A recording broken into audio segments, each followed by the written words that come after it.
का मौसम था।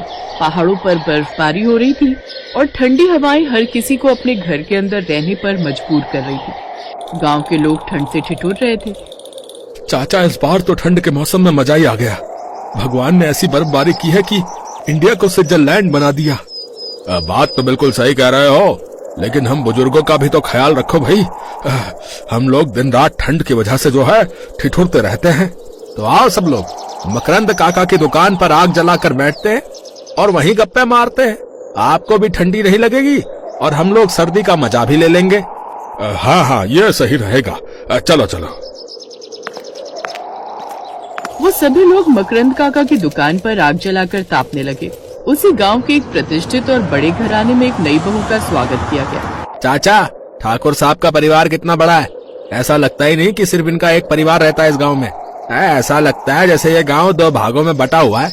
एक हिस्से में हम लोग रहते हैं और दूसरे हिस्से में इनका पूरा परिवार। अरे कम से कम ठाकुर साहब की वजह से हमें दावत तो खाने को मिलती है भाई। इतना बड़ा परिवार है। कभी किसी का जन्मदिन होता है तो कभी किसी की शादी की सालगिरह होती है। ये परिवार गांव के सबसे अमीर और प्रभावशाली परिवारों में से एक था। इस घर के मालिक ठाकुर रणवीर सिंह गांव के प्रधान थे।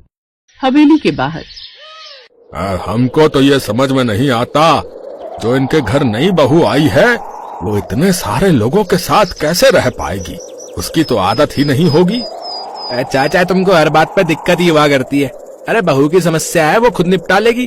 उनका इतना बड़ा परिवार है। तुम काहे को परेशान हो रहे हो। राधा जो शहर से आई थी, उसे इस विशाल परिवार का हिस्सा बनना था, लेकिन ये आसान नहीं था।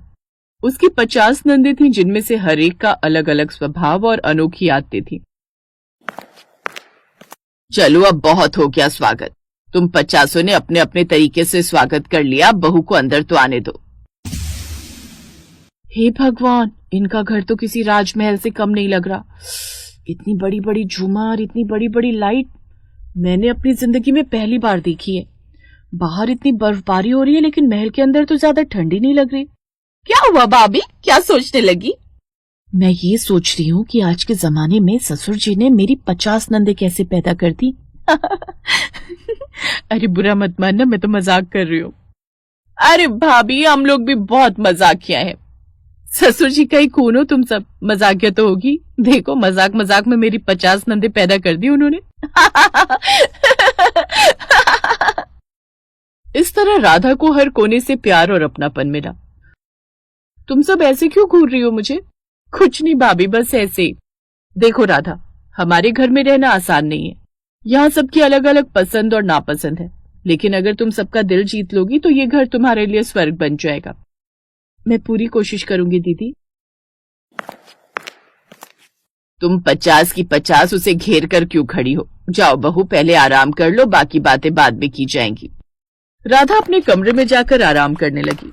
सुहागरात की अगली सुबह जैसे वो सोकर उठी, वैसे ही सबसे बड़ी ननद गीता ने कहा, अच्छा हुआ तुम जल्दी उठ गई। मुझे हर रोज सुबह सुबह ब्लैक टी पीने का शौक है।